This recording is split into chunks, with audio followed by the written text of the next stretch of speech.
What's happening, sports fans? We continue our coverage of what high school sports looks like right now, and I keep using that tagline, and you're going to get sick of it, and it's whatever. Everybody's sitting at home, and we're all going to go a little stir-crazy. Our next top recruit that we're talking to is Mia Kohn from the illustrious Torrey Pines High School lacrosse program. She will be staying here in San Diego to play lacrosse at San Diego State, make that 2 San Diego State lacrosse commits we've talked to in the last couple of days. Who says we don't cover all the sports here on San Diego? Mia, thank you so much for joining us. Hope all is well with you. Let's start with that decision to commit to SDSU. Talk about that. Yeah, so actually, looking back, SDSU was one of the first schools that reached out to me, and at first I was pretty young, and I wasn't sure if I wanted to stay close to home or go far, so I took my time looking at all the options, looking out on the East Coast, but it came down to, I love it here in San Diego. I love the weather. I love being close to my family. Those were things that were very important to me, in my final decision. And SDSU it just felt like the home for me. The coaches, they seemed to really support their players in the way that I wanted to in a Division I program. The team had a great chemistry, had a great energy that I just, I gravitated towards and I've wanted to be a part of for a long time. So I'm very happy and very lucky to be able to go into that program next year. Well, and we're lucky to have that program recruiting local talent. Over the last few years, we've seen Poway, Torrey Pines, Coronado. We talked earlier to Courtney Anderson from the Bishop School who's staying there. Yeah. A lot of the local talent is starting to be seen as Division I level good, and it's great to see San Diego State kind of holding on to the local players. Introduce yourself a little bit to the San Diego State fan base, and just in terms of who you are as a player and what you hope to bring on the field. All right, so my name is Mia Kohn. I'm a midfielder. I play center, so I take the face-off sometimes, the draw control, and in terms of what I can bring to San Diego State, I'm just so excited because I think I fit their player mold pretty well in terms of the athleticism that they require and their athletes. Just I'm a very hard worker. I have a very good work ethic, and I'm very excited to be able to bring that to their program and translate it into just straight up grinding on the field, because I think that's what they look for, those scrappy, gritty players who are willing to get the job done, even if it's hard or whatever it takes. So scrappy and gritty, get the job done. I like that. Getting the job done. Also, for those of you as the SDSU fans that are just getting to know her, has equated into tons of regular and postseason success. You're playing at Torrey Pines, which is in the very, very small list. I will say maybe 2 or 3 other schools have any sort of close competition to you guys. Yeah. So do you feel like just being a part of that program has a championship mindset instilled in you? Talk about what the last 4 years at Torrey Pines have kind of made you into as an athlete. Yeah, so absolutely. So going back to that championship mindset, like what you said, I think that's one of the traits about Torrey Pines athletics that makes us so different and makes us so dominant over other schools. To be completely honest, we just from in a consistent base across all our sports, we do have that standard, that higher standard of we have a target on our backs. We've been the best. We want to stay the best, and we're going to put in more work to maintain that. And I think that the athletes at Torrey Pines are very consistent with that, and I think that's why we get consistent results across the board. For me, 4 years going to Torrey Pines, I have gotten 2 CIF championship rings. Open division. You must. Yeah, open division. You worked hard to get those, so make sure they know open division. Yep. And I was, hoping to get that 3rd one this year, but don't say was. Don't say was. Don't say was. Put out the positive energy. Fingers are still crossed. Yep, it's not over yet. So hoping, and so it's just been, like I said, that going into Torrey Pines really was that final piece of the puzzle for me, learning how to have my own work ethic on my own and improve on my own outside of practice, away from the coaches, away from my teammates, that kind of stuff. And it's really made me into the athlete I am today, just that championship mindset. Okay, so you talked about your championships. One of them came against La Costa Canyon. This is kind of a weird question, so bear with me. Sure. With everything kind of gone right now, people are missing sort of different stuff about sports, and they find out that, I miss my teammates a little more than I thought I did. I miss my coaches and whatever. Is there a small little kernel of you that misses LCC? and misses having that, like, I'm counting down the days till we get to go Oh, back to that rivalry? for sure, 100%.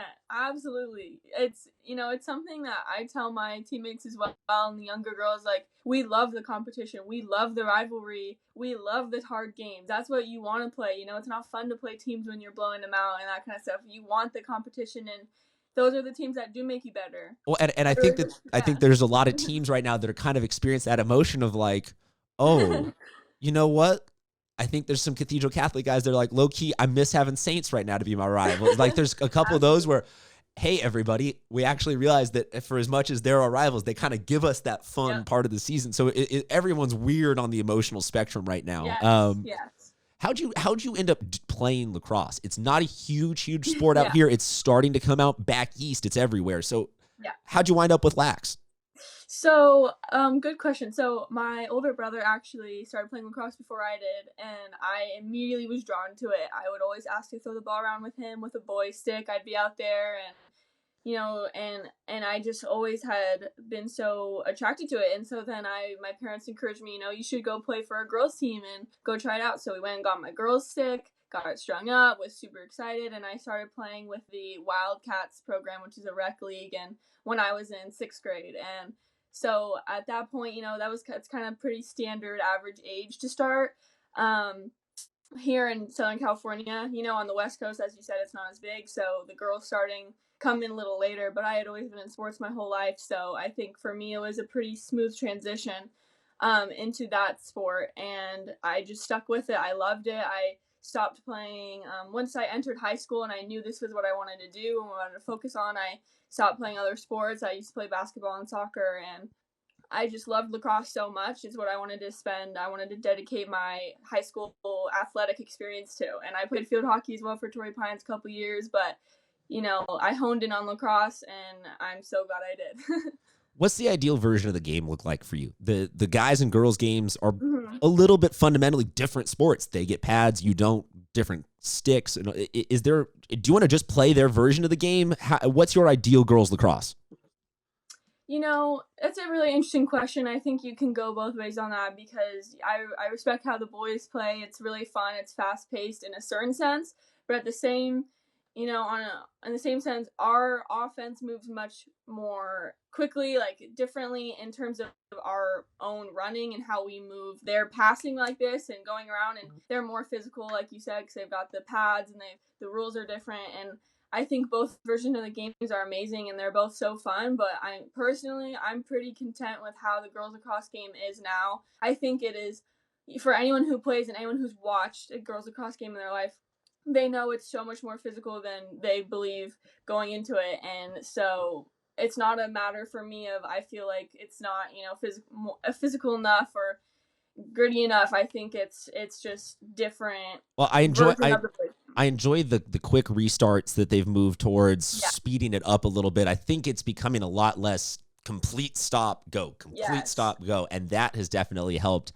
I do feel bad, though, sometimes for the defensive players in the girls' version of the game when they get that shooting space violation or something like that, where you're like, that girl was just trying to sell out, get her body in front of something and be tough and be badass. And you're like, she could have taken that off the shoulder and would not have complained because she would have been very happy playing defense. And I think that's the only version that I'm like, oh, me too. Let's let some of those defenders get a chance to really flex their might on that side of the game.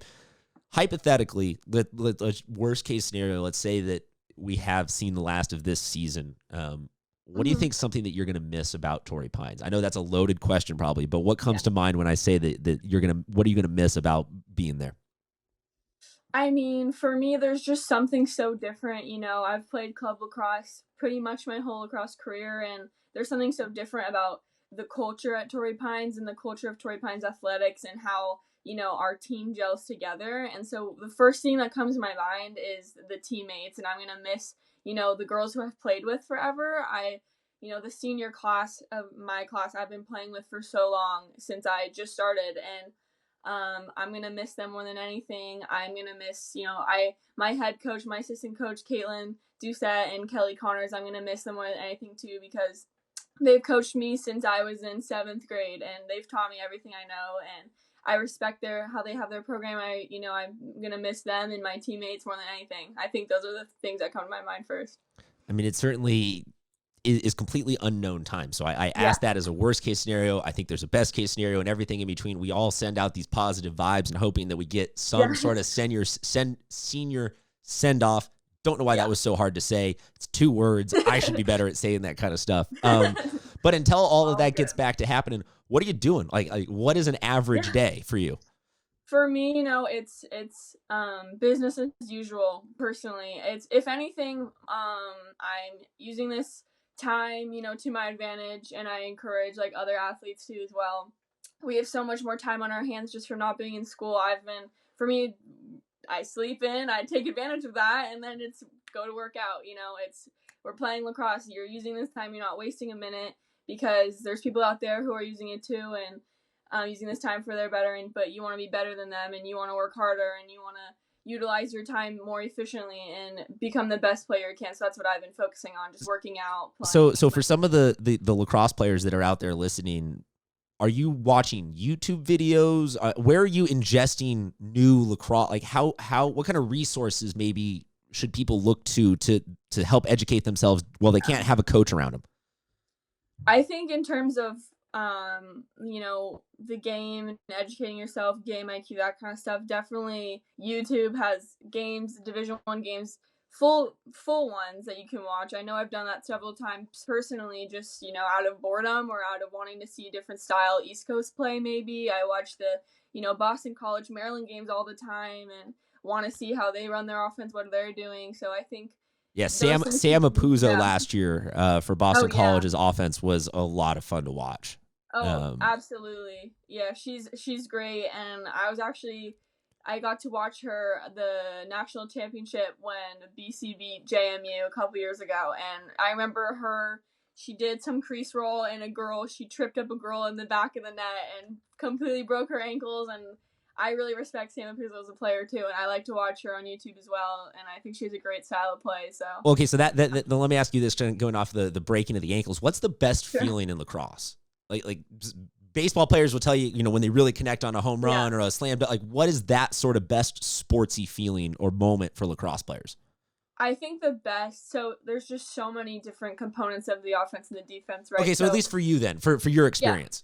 Yeah, what I was gonna say, yeah. So what I think is when all those components kind of connect in the sense, like, I'll be on the draw and we get the draw, and my team will get it clean, and it'll be quick couple passes down into the offense, a clean transition down, and then a quick fast break goal. Like, there's nothing better than that when the middies gel with the attackers or the defenders come up. We're all locked in on D, and we come up with a defensive turnover, and then we have a smooth transition into offense and a quick goal. Like, that's just the best feeling ever, because you see how when everyone is taking care of their own stuff and everyone's working hard, it all can connect and become like a beautiful, perfect play. That's for me for sure what I think is. You got me all. I want to go watch lacrosse now. Like, I want to be out there. I'm sure that you're infinitely feeling it more than I did or do. And there's a lot of people out there that are like, oh, that'd be so nice just to even play catch, let alone get around to that. So, any new Netflix or books or something like that you've been watching that you can let us get advice from or anything like that? Oh my gosh. I mean, I'm the worst person to ask for that. Okay, fair enough. I'm on my 9th season rerun of The Office. I'm obsessed with that show. Who's your favorite character then from The Office? Oh, that's hard. I think I'm gonna have to go probably one of the background characters, or Michael. Michael or Creed are my favorite. Okay, so maybe I asked that differently. Michael or Creed would be sort of your spirit animal on the show. Like, they would be your character if you were like, I identify closest to them. Sure. Because I know that's a loaded question sometimes when you're trying to pick your favorite character out of some of those shows. So. Look, if you guys want to catch up with her, she's already 9 seasons into The Office. I'm sure that she would be happy to quote lines or talk something about that with you. I didn't make it through 9 seasons of The Office, so I'm a little bit behind you. She's going to go play at Torrey Pines, or she plays at Torrey Pines. She's going to go play at San Diego State next year, so trading in one shade of red for a different one. Mia, thank you so much for joining us, and we hope to have a chance to see you at least one more time this year on the field for Torrey Pines, but if not, we're glad you're staying local. Yep, fingers crossed. Thank you for having me.